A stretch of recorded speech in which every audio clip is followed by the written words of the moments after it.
Hey guys, Ranchin here, bringing you all another StarCraft commentary. This is going to be the second set in Group E. I, in the first set, accidentally called it Group C, but it is Group E.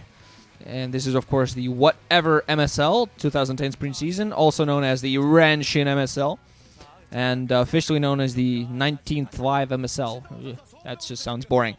But anyway, this is going to be on Odd Eye 2, two-player map, and it's going to be between Hydra and Stork.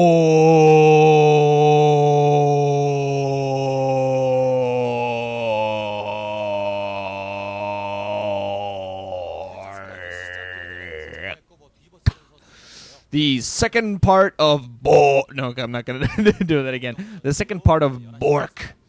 So, I definitely want to see both sides of Bork win. They're both in round 32, and they should both own everybody this season. Well, that's my hope anyway. As I said earlier, this is Odd Eye 2. We're going to have Stork at the upper left-hand position as the purple protoss. At the bottom right-hand position, we're going to have Hydra, good old Hydra, as brown zerg. I believe that was brown anyway. Hope that was brown, or else my color blindness is, well, truly bad. I'm kidding, I have no color blindness, and it is indeed brown. Stork going to start off, just probe coming out, put down a pylon, and I'm going to sink. 50, 51, 52. There we go. And as soon as it pops in at 52, that's when exactly I say 2. So give myself my own hints for syncing. You know, it's important. It's kind of so occasionally I record myself a message, then I listen to it, and then I talk to it, and it gives me an answer. Actually, no, I don't do that. But it sure made me. But the idea is actually kind of intriguing. We're gonna see what we're gonna see on the opposite side. That made sense in a weird way, but at the same time it didn't. Probably gonna see. Okay, overpool coming in.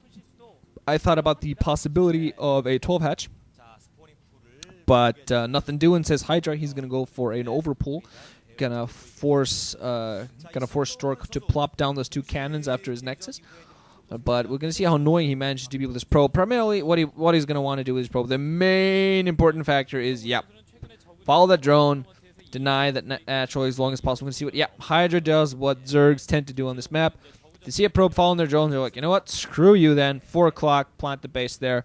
And this makes Protoss extremely happy, because it's like, yay, I denied a base. But, you know, it's not like a huge long denial, but it's still a couple extra minerals that Zerg doesn't need at that exact time, would like to use it. So, you know, that natural expo, that second base comes up just a little bit late.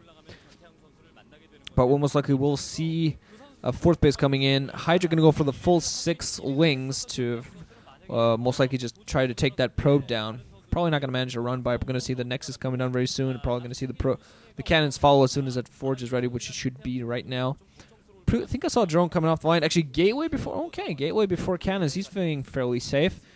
Has that probe got inside, getting the full scouts. He's just going to try to make himself a smaller choke to start off, then put down the cannon. Most likely only going to have 1 cannon if those organs decide to run in, and we do see the hatchery being plopped down. The Zerg is actually following the probes. I think he actually only went for 2. I thought he would have gone for 6, but he actually only goes for 2 Zerglings just to force that probe away. And Stork was like, we saw that, going for a gateway. Therefore, he's gonna of course plop down 1 cannon at the very least to start off, and he's gonna have to plop down a lot more if have to plop down a lot more if Hydra decides to go for a break strategy, for a Hydra break. But I really don't think it's a very good map for early Hydra breaks, because for one thing, there's a large distance between the maps, so as you get scouted, there's just gives that Protoss just extra few seconds rather, to prepare himself. Stamina score coming down now. And also, the choke is small, so you can block it off, you can cannon up like crazy. So Hydra's going to find themselves, you know, having quite a lot to penetrate. You know, have to focus down a lot. It's kind of hard, in my opinion, for the Zerglings to run in there, and when there's a small choke, they have to deal with easier to defend a small choke, of course, than it is to attack one.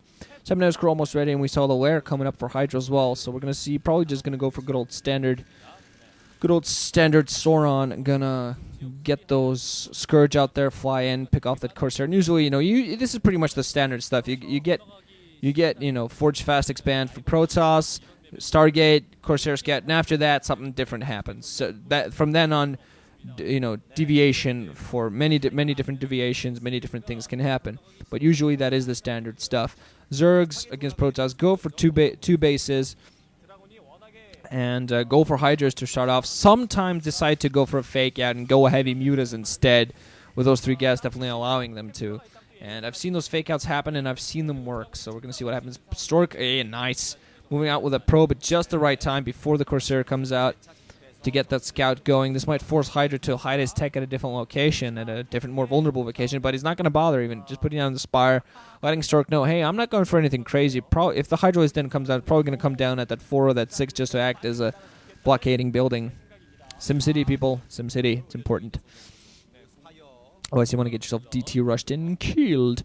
Let's see. Zerglings at the front. Not really much else. Going to see a production hatchery. Few Zerglings. There is speed on those Zerglings, so might go around it. Always try to be a little bit annoying with him. Second gate, we're coming up for Stork. Just let Stargate up and the Citadel Ladoon, so he's just going to go for standard ground army alongside his Corsairs. Zerglings actually running up to the upper right-hand position. Just scouting as well as maybe trying to open up position for them to go in and do some damage. Initial Corsair out. There's going to be 2 to start off. We're going to see after that. Usually you see 2 Corsairs. And from then on, we're going to see whether there's going to be any sort of deviation, whether it decides to go heavy on the Corsairs. Maybe going to go for Corsair Reaver. Stork's Corsair Reaver. Very strong. His Reaver play, very nice to look at. Very cool. He's very cool. Yes. So we're really excited to see that. Weapons 1 upgrade on the way, so he might actually decide to go for a Zealot attack. Going to go for a photon cannon, another photon cannon at the front. Only 2 Corsairs. Didn't see that Stargate light up, so he's going to go for 2 Corsairs. Going to try to pick off a couple Overlords. Start off picking up an Overlord, then get a Scout. He did recently get a Scout, so he doesn't feel as needy with the Corsairs to go get a Scout. He might have actually already scouted this World Cup position, though. There is a production hatchery there. 2 of them, in fact, and a creep colony being put down as well. A couple of Corsairs are going to come in there, pick off a second Overlord there. Wondering what that creep colony is going to be for. Maybe a Sunken, maybe even a Spore. A couple of Mutas going to come in. Oh! So there is going to be a switch. Couple of Scourge there. Corsairs going to be forced to fly back, and this is definitely going to force Stork, I think, to build more Corsairs. I'm not quite sure what his count on cannons is inside of his base. I'm not sure if he put down any protective cannons. Corsair going to try to fly back. They're going to take heavy hits from the Zealots, which are running around waiting for their Zealot speed to pop in, and for the weapons bonus. Stork can manage to save 1 Corsair, but that's where else he has. Drone actually going to run down to the middle. Zealots are going to spot that. They're going to be running away from these Mutas right now. Quite a large number of Mutas out there for Hydra.